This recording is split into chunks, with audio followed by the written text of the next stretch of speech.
जहां पर उसे सैरा मिलती है। अब यहाँ से कहानी और ज्यादा इंटरेस्टिंग होना शुरू हो जाती है, क्योंकि यहाँ से हमें वो दिन दिखाया जाता है जब पहली बार बॉयड अपनी वाइफ और अपने बेटे एलिस के साथ में रोड ट्रिप पर निकला था। तो यहाँ पर हम व्यूअर्स को मालूम चलता है कि बॉयड पहले आर्मी में था और अब वो रिटायर हो चुका था।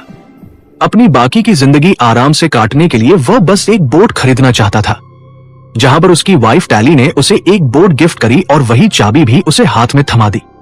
इस चाबी को हाथ में लेकर वह बहुत ज्यादा खुश था, मगर तभी अचानक से उन्हें वही रास्ते में गिरा पड़ा पेड़ नजर आया। आसमान में वही काले कावे उन्हें घूरते हुए नजर आए और अब जैसा कि ये लोग आगे नहीं बढ़ सकते थे, तो ये भी उस घोस्ट टाउन में चले गए और फिर हमेशा के लिए वहीं पर अटक गए।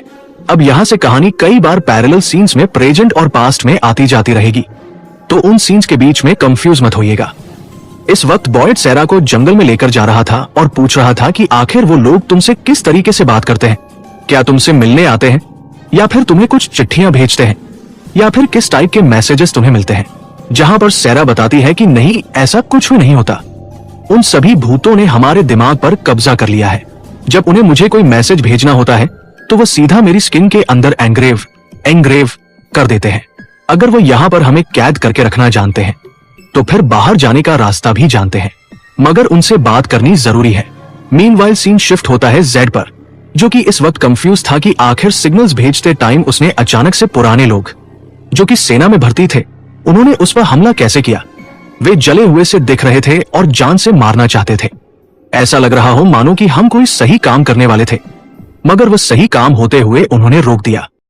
वहीं हम जूली को भी देख पाते हैं, जो कि इस वक्त अपने घर में बैठी थी। वो अपने भाई, अपने मॉम डैड से मिलकर के काफी खुश थी। उसकी मॉम उसे कहती है कि तुम्हें वहां पर जाना ही नहीं चाहिए था। देखो उस कॉलोनी हाउस में क्या हुआ।